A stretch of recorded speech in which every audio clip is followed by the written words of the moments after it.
Olá pessoal, tudo bem? Vamos então para a nossa segunda parte da aula de conceitos básicos em eletroquímica. Antes eu quero só revisar alguns conceitos que a gente viu na aula passada. A gente viu a questão do potencial, as definições do que seria um potencial de eletrodo, né? É o potencial entre o material e a solução, o potencial de equilíbrio entre dois sistemas quando são conectados. Então estou trazendo aqui para vocês só mais um exemplo para a gente relembrar esses conceitos. Então aqui eu trouxe para vocês um eletrodo de ferro imerso numa solução de seus próprios íons, conectado a um outro eletrodo de ferro imerso em solução de seus próprios íons. Nesse caso, se a gente considerar que o potencial da solução é igual, porque a concentração de cátion seria igual, por exemplo, nas condições normais de eletrodo padrão, solução 1 mol por litro, temperatura e pressão ambiente, a gente vai ter uma diferença de potencial entre esse eletrodo e a solução dele. Isso foi definido como potencial do eletrodo metálico. Do lado de cá, a mesma coisa, a diferença de potencial entre o metal e a solução, sendo essa diferença o potencial deste eletrodo metálico. Se os eletrodos são constituídos de um mesmo material, no caso aqui exemplificado um eletrodo de ferro, que representa uma liga ferrosa, aço ou ferro fundido. Se o potencial de eletrodo são iguais, porque os materiais são iguais, porque a solução está numa concentração igual, não vai haver diferença de potencial entre esses dois eletrodos, porque esse potencial aqui da esquerda vai ser igual ao potencial da direita, a diferença de potencial entre esses dois pontos vai ser zero, o potencial lido aqui no sistema vai ser igual a 0 volt, por não haver diferença de potencial entre os eletrodos. Relembrando aqui, né, existe uma relação do potencial com a tendência termodinâmica da reação acontecer, da reação de redução acontecer, onde a gente tem o potencial associado aqui a uma proporcionalidade com o ΔG. Se o ΔG é a tendência termodinâmica da reação acontecer, a gente está falando aqui da reação de redução, o potencial ele vai estar diretamente ligado a essa tendência. Se o potencial aqui, nesse caso, é igual a zero, não vai existir tendência termodinâmica de nenhuma reação de oxirredução acontecer entre esses dois eletrodos, porque a diferença de potencial deles é zero, esse termo da equação vai zerar, ΔG igual a zero, então nada acontece porque os eletrodos teriam potenciais iguais. Bom, mudando o material então, colocando agora um eletrodo de zinco no lugar daquele eletrodo de ferro, uma situação similar ao que estava sendo descrita antes, onde eu tenho aqui o potencial das soluções sendo igual, porque a concentração de cátions ferro 2+, a concentração de cátions zinco 2+, na solução vai ser igual, então a solução vai ter o mesmo potencial. Se a gente pensar a diferença de potencial entre o ferro e a solução, é definido como sendo o potencial do ferro, a diferença de potencial entre o zinco catiônico, entre o zinco e a solução contendo cátions de zinco, é o potencial do zinco. Então, nós temos agora potenciais de eletrodos diferentes. O ΔG, então, nesse caso, quando conectar esses dois eletrodos através de um fio condutor metálico, para que os elétrons possam fluir de um lado para o outro, a gente vai ter um ΔG diferente de zero, porque agora o potencial dessa combinação não vai ser mais igual a zero. Se cada eletrodo tem o seu valor de potencial frente a um eletrodo de referência, a gente pode utilizar esse valor de referência para poder entender o que vai acontecer entre esses dois eletrodos. A gente tem aqui o potencial de redução do zinco, que é de menos 0,76 volts, o potencial de redução do ferro de menos 0,44, a gente observa que o potencial de redução do ferro é maior. Se o potencial é maior, o ΔG associado a essa reação vai ser maior também. Então, a gente vai ter uma maior tendência termodinâmica e eletroquímica do ferro reduzir em relação ao zinco. Então, uma vez que a gente conecta os dois eletrodos, eles estando em suas soluções, havendo uma ponte salina para poder fazer o equilíbrio das duas soluções e o transporte de espécies carregadas. O ferro, tendo maior tendência termodinâmica a reduzir, ele vai reduzir, e para que isso aconteça, o zinco vai acabar oxidando para poder gerar a reação de oxirredução. Nós já vimos aqui na aula anterior essa reação de formação de pilha entre ferro e zinco, e a gente já calculou um potencial de 0,32 volts para esse sistema.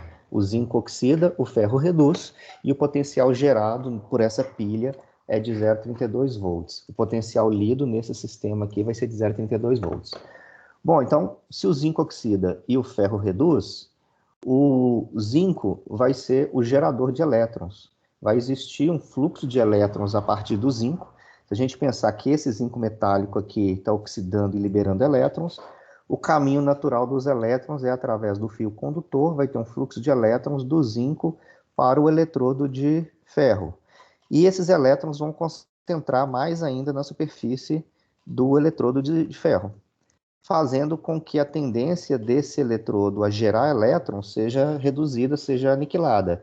Já que ele está carregado de elétrons, outros átomos reduzidos de ferro oxidando para liberar mais elétrons, eles estarão suprimidos, porque essa reação reversível aqui vai ter um deslocamento da reação por excesso de elétrons na superfície do meu sistema. Então, é fácil perceber que o carregamento de elétrons na superfície do eletrodo de ferro faz com que a reação de oxidação do ferro seja completamente transformada numa reação de redução. A presença de excesso de elétrons na superfície do eletrodo vai fazer com um deslocamento desse equilíbrio e vai favorecer mais ainda a redução do ferro. Ali já existe uma tendência termodinâmica em relação ao zinco de reduzir. A partir da presença de elétrons na superfície, essa tendência vai ser acentuada e o ferro vai, de fato, ser deslocado na reação de formação de ferro metálico e vai inibir a formação de ferro catiônico. Ou seja, o ferro não oxida mais, ele reduz, porque agora ele está sendo carregado de elétrons vindo a partir do zinco. Então, o funcionamento dessa pilha se dá dessa forma: o eletrodo de ferro assume o polo positivo, o eletrodo de zinco assume o polo negativo. O polo negativo, chamado de anodo, é o local onde os elétrons são gerados. O polo positivo, que a gente chama de catodo, é o local onde os elétrons são consumidos. E assim a gente tem a formação de uma pilha com fluxo de elétrons partindo do anodo para o catodo. O eletrodo de zinco vai perder massa para a solução, porque ele vai estar oxidando e os cátions estarão sendo direcionados para a solução, e os elétrons serão direcionados ao eletrodo de ferro. Na superfície do eletrodo de ferro, cátions ferrosos da solução vão reduzir na superfície, aumentando a massa do eletrodo. O fluxo de elétrons acontece nesse sentido, né, do anodo para o catodo, só que a corrente de elétrons, a corrente convencional, é do maior potencial para o menor potencial. Então, a corrente definida aqui na física, ela vai ser do catodo para o anodo, mas o fluxo de elétrons é do anodo para o catodo. Bom, existem algumas tabelas que são utilizadas, né? A gente viu aquela tabela de potencial para poder encontrar a tendência termodinâmica, encontrar a diferença de potencial entre eletrodos diferentes, mas existem também tabelas que são mais práticas, que são usadas mais no dia a dia para encontrar o comportamento de certos materiais a certos meios. Ela não é tão completa, tão abrangente assim quanto a série eletroquímica, mas ela pode ser usada num projeto, pode ser usada na definição de um material para um determinado produto. Essa aqui que eu estou mostrando para vocês é considerada uma tabela de nobreza em água do mar, né? Significa que os materiais terão um comportamento mais nobre ou menos nobre em presença de água salgada. Essa extremidade da tabela representa a extremidade que sofre muita corrosão, então essas ligas todas listadas aqui no início da tabela são ligas que vão sofrer um processo de oxidação muito intenso em presença de eletrólito forte, né, que é o caso da água salgada. E essa outra extremidade aqui é a extremidade considerada catódica, é a extremidade onde os materiais não terão um comportamento tão ruim assim frente à água salgada. A gente tem aqui alumínio, magnésio, aço doce, esquece esse termo doce, a gente não usa isso mais na engenharia, é aço de baixo carbono, aço liga, ferro fundido, como materiais que se corroem muito facilmente em presença de água salgada. Ligas de níquel e cobre, aço inoxidável já com a camada passiva, titânio, prata, ouro, platina, como materiais resistentes à água salgada. Então, em projetos onde precisa de um material muito resistente à água salgada, vai se utilizar essa extremidade da tabela. Projetos onde isso não é necessário, pode-se utilizar materiais mais intermediários, sabendo que esses materiais aqui não têm resistência nenhuma a água salgada.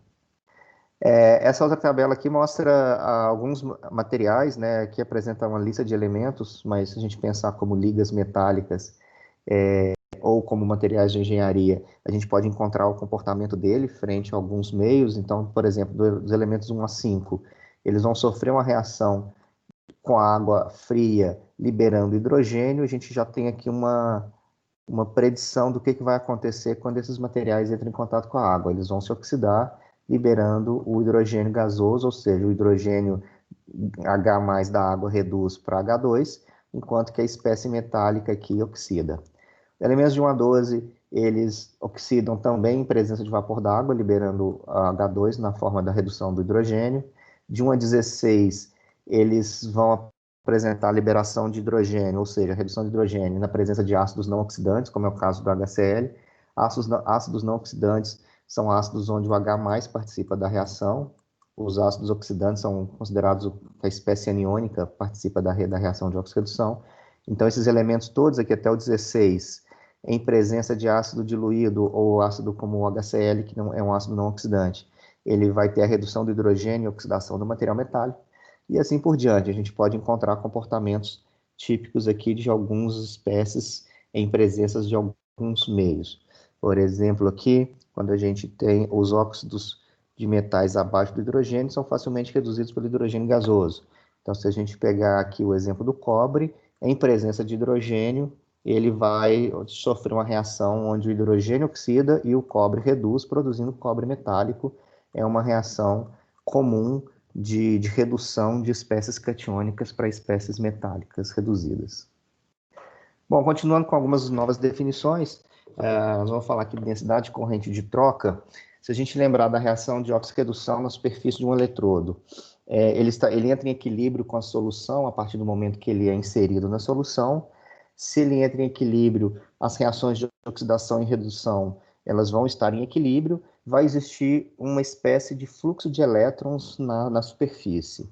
Esse fluxo de elétrons na superfície do eletrodo é chamado de densidade de corrente de troca, que é nada mais, nada menos que a corrente gerada pela reação de oxidação, que é igual à corrente gerada pela reação de redução, e a gente pode definir isso como sendo um certo tipo de velocidade da reação de oxirredução em equilíbrio. Por que velocidade? Porque quanto mais elétrons são gerados, mais rápida a reação mais número de mols por minuto, por segundo, são envolvidos na reação, e a gente tem uma forma de medir se a reação está acontecendo de uma forma muito intensa ou pouco intensa a partir desta velocidade de corrente de troca. Mas ela vai ser útil em outros casos, né? Que é só mesmo a definição do que significa densidade de corrente de troca. Vamos imaginar, então, que um eletrodo metálico já entrou em equilíbrio com a solução e, a partir daí, por algum tipo de solicitação externa, ou porque existe outro metal em contato com ele, ou porque existe uma bateria, ou porque existe alguma corrente, alguma tensão externa, e esse potencial que esse metal tinha foi alterado por algum motivo externo. Toda vez que a gente tem uma alteração dessa reação de oxirredução, quando a gente tem uma perturbação desse equilíbrio, para isso acontecer, o potencial tem que mudar. Toda vez que a gente tem uma alteração do potencial de equilíbrio característico, a gente fala que aquele eletrodo está polarizado. Então, polarização é nada mais do que a alteração de um potencial de equilíbrio de um eletrodo. E o valor dessa alteração é chamado de sobretensão.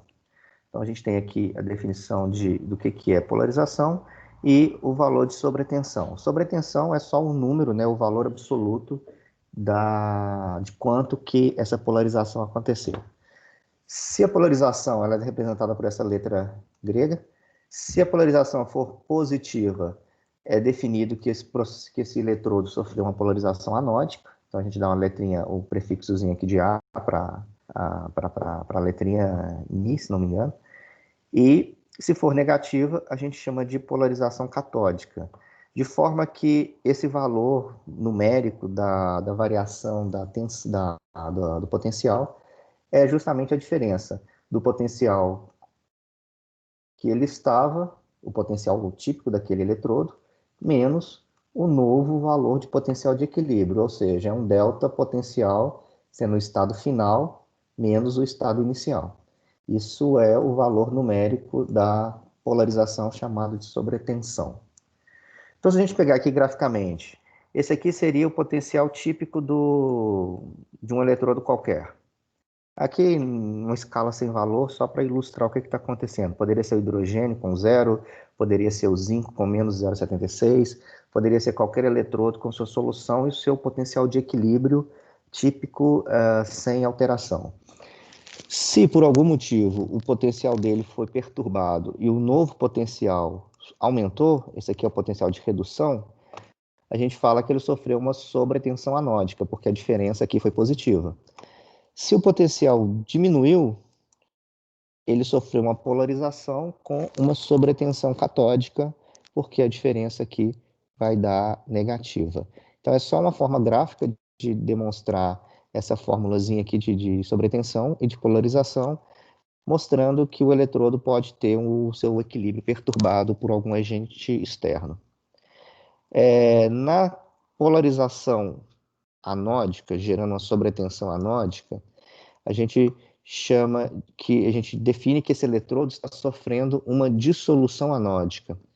Ou seja, para que o potencial seja alterado de um potencial de equilíbrio para um valor maior, esse eletrodo tem que estar sofrendo um processo de oxidação, perdendo massa, sofrendo uma dissolução, se comportando como um anodo. Então, por isso que a gente chama de dissolução anódica, por isso que a gente chama de sobretensão anódica.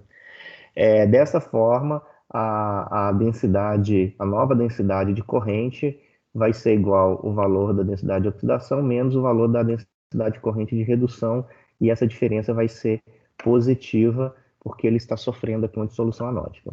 Da mesma forma que a polarização com sobretensão catódica, para isso acontecer, o eletrodo vai se comportar como um catodo, e aí a densidade de corrente de redução, né, a densidade de corrente catódica vai ser igual à densidade de corrente da reação de oxidação, menos o módulo da densidade de corrente de redução, e isso vai ser menor que zero, gerando ali um processo de polarização com sobretensão catódica. Então aqui a gente tem a corrente de dissolução anódica, aqui a gente tem a corrente de deposição catódica. Esse comportamento, né, dessa variação da polarização em relação a um valor de equilíbrio é um comportamento mais exponencial. Essas equações foram desenvolvidas por um pesquisador chamado Tafel, e hoje é conhecido como equação de Tafel o modelamento matemático dessa curva exponencial, calculando aí os valores de sobretensão anódica e sobretensão catódica em função das correntes.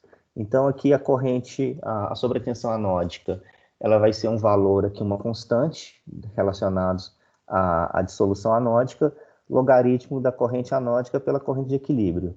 A sobretensão catódica vai ser um outro valor, aqui a gente tem uma constante, log da corrente catódica, dividido pela corrente de equilíbrio.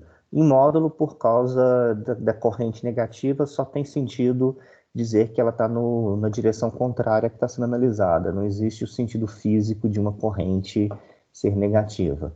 Então, essas equações de Tafel, elas são usadas para descrever a curva exponencial de polarização, de forma que a gente tem uma relação entre potencial e corrente.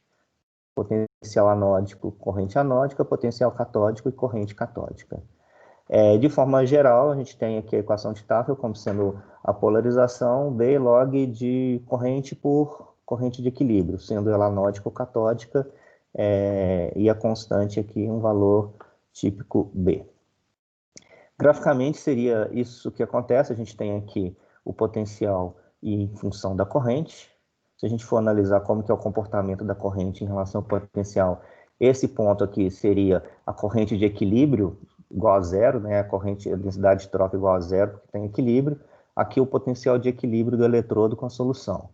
Sofreu polarização anódica. Aqui a gente tem a representação da polarização anódica.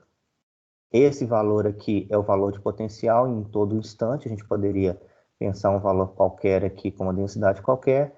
a densidade de dissolução anódica com a polarização anódica. Aqui para baixo, a partir do equilíbrio, a partir da variação do potencial, a corrente ela acompanha, ela está negativa só pelo referencial igual a zero, se a densidade de corrente de troca no equilíbrio. A gente tem a polarização catódica, a gente já fala que esse aqui é o braço, o ramo catódico. A polarização catódica sendo uma equação exponencial em função da corrente catódica. Essa região próxima do equilíbrio aqui, a gente usa a equação de Tafel para encontrar experimentalmente esses valores de potencial e corrente, sendo a equação de Tafel o modelamento matemático dessa curva para encontrar a proporção entre corrente e potencial. Aqui só transportando o lado anódico e o catódico para valores positivos, a gente teria esse tipo de comportamento. Então, se vocês observarem aqui, o ramo catódico foi plotado do lado de cá, como sendo o módulo da corrente, só para ficar fácil ilustrar, e a gente pode colocar isso em escala log. Escala normal, a curva exponencial vai ser desse jeito, em escala log, a curva vai ter um comportamento um pouquinho diferente. Então, a gente tem aqui o valor de equilíbrio do potencial, uma polarização anódica e uma polarização catódica desse sistema. Nesse parte que é uma reta, a gente aplica o modelamento da equação de Tafel e encontra os valores de BA e BC, que são as constantes, e a partir daí a gente tem um comportamento, uma forma matemática de encontrar esse comportamento da curva. Através da projeção dessa parte que é uma reta, gerando um ponto de encontro aqui, um ponto de interseção entre a tangente aqui da corrente anódica e da corrente catódica, a gente encontra o valor da corrente de equilíbrio e, respectivamente, o potencial de equilíbrio. Essa flutuação aqui, nessa parte que não é proporcional até o valor que passa a ser uma reta, passa a ser uma constante, é em torno de 30 milivolts. É um valor bem baixinho, onde os processos corrosivos praticamente não acontecem. Bom, esse valor de densidade de equilíbrio é chamado de potencial de corrosão, esse valor que os eletrodos assumem de densidade e de potencial quando eles entram em equilíbrio. Então, vamos analisar aqui um caso típico, onde eu tenho um metal sendo oxidado em presença de hidrogênio, com uma solução de água sem ar, sem oxigênio. Essa água desairada aqui vai tirar completamente o oxigênio do sistema. Então, graficamente, a gente tem aqui o potencial do eletrodo metálico, aqui o potencial do hidrogênio. A partir do momento que esses dois estão em contato, que acontece a reação de óxido-redução, o metal vai sofrer uma polarização anódica, porque ele vai se comportar como anodo e vai oxidar. O hidrogênio vai sofrer uma polarização catódica, porque ele vai reduzir a presença dos elétrons. Esse valor original aqui do hidrogênio mais alto, o valor do metal mais baixo. Então, se a gente pegar aqui na tabela de potencial, todos aqueles metais com valores negativos em relação ao hidrogênio, que o hidrogênio vale zero, valores menores que ele, qualquer valor negativo. Ele vai ter esse comportamento onde o metal oxida e o hidrogênio reduz. Por o metal começar a oxidar, ele vai sofrer um processo de polarização anódica, o potencial dele vai ser deslocado para um potencial de equilíbrio, o potencial do hidrogênio vai ser deslocado para um potencial de equilíbrio, e aqui, através da equação de Tafel, a gente vai encontrar a tangente dos dois ramos anódicos e catódicos, onde eles se encontrarem aqui, nós vamos ter o potencial de equilíbrio e a densidade corrente no equilíbrio. Esse potencial aqui de equilíbrio é chamado de potencial de corrosão, que é o equilíbrio obtido na reação de óxido-redução nesse caso aqui, um metal sendo oxidado por água sem oxigênio. E a gente pode prever, como taxa de corrosão, uma corrente em função da área. Se a gente tiver a área exposta do material do eletrodo, a gente pode prever, né, a partir de cálculos estequiométricos simples, a quantidade de elétrons que está sendo geradas, que essa corrente nada mais é que fluxo de elétrons. Sabendo esse fluxo de elétrons e a área exposta, a gente consegue determinar uma taxa de corrosão a partir do número de mols do eletrodo, através da densidade do eletrodo. A gente consegue facilmente transformar o número de elétrons por tempo em quantidade, por exemplo, em massa de material metálico que está sendo oxidado em função da área, em função do tempo. Isso é uma taxa de corrosão, é assim que a gente encontra a taxa de corrosão dos sistemas eletroquímicos. Então, aqui só representando o prolongamento, né, das duas retas para encontrar a taxa de corrosão. Analisando aqui o mesmo caso agora contendo a solução com oxigênio, a gente vai ter aqui um terceiro potencial a ser considerado. No caso, o potencial de redução do oxigênio ele vai prevalecer em relação... Desculpa, o potencial de redução do oxigênio vai prevalecer em relação ao potencial de redução do hidrogênio. Então, o hidrogênio não participa da reação de oxirredução, mas sim o oxigênio que está presente na água, que agora não está mais desairada. Da mesma forma, a gente tem aqui o potencial do eletrodo metálico, o potencial do oxigênio na reação de oxirredução. O metal sendo menor que o oxigênio, o metal vai se comportar como anodo, o oxigênio vai se comportar como catodo. O metal sofre uma polarização anódica, o oxigênio sofre uma polarização catódica, o metal anódica. E a gente vai ter aqui um ponto de encontro das duas curvas. Aqui a gente vai ter o potencial de equilíbrio da primeira solução, que é mais aerada, representando também uma solução com menos teor de oxigênio, onde o potencial e as correntes serão um pouco menores, potencial de equilíbrio um pouco menor e a corrente um pouco menor. Então a gente tem aqui a taxa de corrosão ou o potencial de corrosão, tanto faz, a gente encontra o potencial, encontra a corrente e a partir daí calcula a taxa. E assim a gente consegue prever a taxa de corrosão de um determinado metal em presença de oxigênio. De acordo com o teor de oxigênio, a gente vai encontrar aqui as correntes proporcionais. Isso é feito na prática através de curvas de polarização. Então, se a gente analisar esse comportamento inicial aqui, onde o metal e a espécie que está se reduzindo, a gente pode, por exemplo, plotar ela aqui logo no início. A gente tem a parte catódica do metal, a parte anódica. Eu vou explicar isso aqui um pouquinho com mais detalhe, para vocês entenderem. Mas essas curvas elas são feitas na prática impondo no eletrodo metálico um potencial externo. Então, a gente pega um valor baixo de potencial, seria o equivalente a jogar um potencial abaixo do potencial conhecido do material metálico. Se o potencial é abaixo do potencial de redução, significa que o metal não vai oxidar.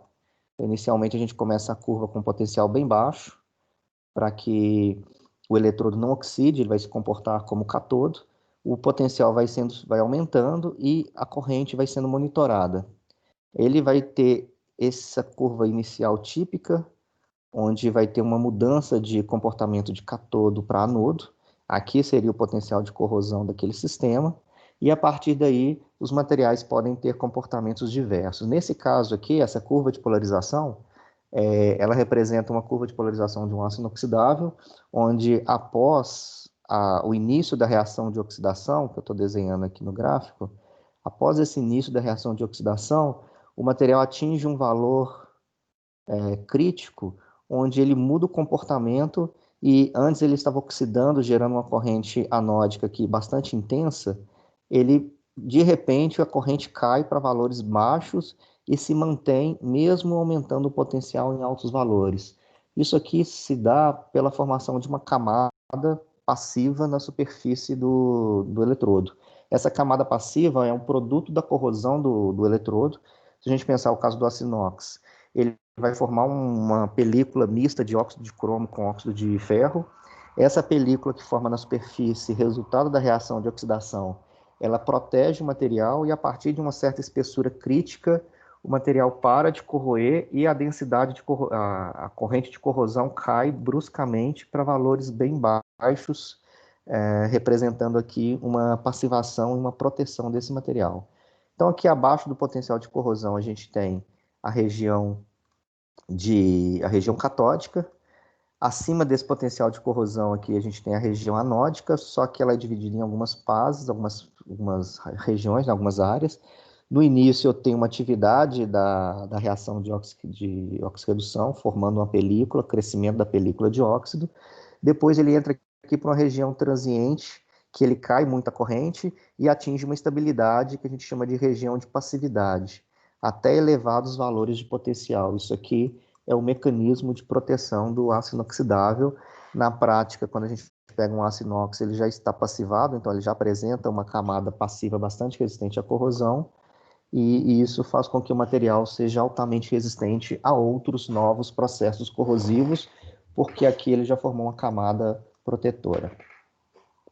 Aqui uma curva prática, né, uma curva real de polarização de um artigo que eu peguei, está aqui a referência, se vocês quiserem dar uma lida, mostrando aqui o comportamento abaixo do potencial de equilíbrio. A gente tem aqui a região onde o material se comporta como um cátodo, a partir do potencial ele se comporta como um anodo. Nesse caso aqui ele está comparando vários tipos de meios eletrolíticos, e o material ele tem um comportamento diferenciado. Aqui ele apresenta um potencial de redução mais baixo, aqui ele apresenta um potencial de redução mais alto. Então a gente pode transformar esses potenciais em uma resistência termodinâmica, uma tendência termodinâmica do material corroer mais ou menos de acordo com o meio que ele está sendo inserido. Aqui uma outra curva real, né? Isso aqui já é um aço inoxidável, um aço 316L, mostrando o início aqui da região catódica, atinge o equilíbrio, depois a região anódica, e aqui ele tem a formação da região passiva. Ele tem mesmo não caindo muito a densidade de corrente, mas ele entra em equilíbrio. A densidade de corrente de troca não aumenta com o aumento do potencial. Se eu estou aumentando o potencial, forçando o material a corroer, e ele se mantém com a corrente estável, ou seja, com uma taxa de corrosão estável, significa que essa região aqui é uma região onde o material está se comportando como resistente, e depois ele atinge um valor crítico onde ele não aguenta mais e a corrosão dispara. Também aqui para vocês verem como que é essa curva prática, como que a gente mede isso na prática através desses ensaios eletroquímicos. Tem alguns diagramas, são chamados diagramas de Purbax. Purbax é um pesquisador russo, né, Marcel Purbax. Ele desenvolveu diagramas específicos de pH em função do potencial. Esse diagrama para cada tipo de material, ele vai mostrar, em função do pH, o comportamento do material, se ele vai ser comportamento passivo, comportamento mais ativo. Então, ele basicamente, a gente tem uma região baixa aqui do diagrama, onde o material se comporta como imune, onde nada acontece, ele não apresenta corrosão, uma região onde ele apresenta alta taxa de corrosão, e uma região onde ele se passiva pela quantidade de produto de corrosão gerado, forma película, ele se passiva. Representando aqui o diagrama de Purbax do ferro, a gente tem um potencial aqui, se a gente pensar no valor de menos 0,44 como referência para o potencial do ferro, abaixo desse potencial, a gente vai ter um comportamento onde ele não vai ter tendência termodinâmica a oxidar, ele vai ter tendência a reduzir, então é a região de passividade, mesmo aumentando o pH, porque o aumento do pH aqui não vai gerar a dissolução das espécies que estão na superfície. Mesmo dissolvendo as espécies que estão na superfície, o potencial baixo significa que ele não tem tendência a oxidar. Regiões com potencial acima do potencial de corrosão e com pH baixo estabiliza as espécies catiônicas em meio aquoso. Então, todo produto de corrosão gerado vai ter uma tendência a ficar na forma catiônica, de forma que eu não vou ter nada na superfície do material. Em valores de pH mais baixos, o produto de corrosão ele é dissolvido, e aí a gente tem a formação de uma grande região onde o material sofre um processo corrosivo bastante intenso. Aumentando o pH, a solubilidade das espécies catiônicas diminui, forma-se película, e essa película fica na superfície do material, gerando uma certa proteção. Então, se a gente pensar em pHs mais alcalinos, aqui 12, 13, 14, a espécie que é estável é uma espécie de óxido de ferro, né, de hidróxido de ferro. Esse material ele não é solúvel no meio aquoso, ele fica na superfície do material metálico, protegendo o material. Mesmo em potenciais altos, que vão gerar uma alta taxa de corrosão no material, ele vai corroer, mas vai ter uma espécie estável na superfície do material metálico. Então, essa região superior do diagrama representa uma região de passivação pela formação de uma camada passiva pela formação de uma camada protetora. Esses diagramas eles são usados para mostrar o comportamento em função do pH e definir se um determinado material é mais ou menos resistente em função do pH.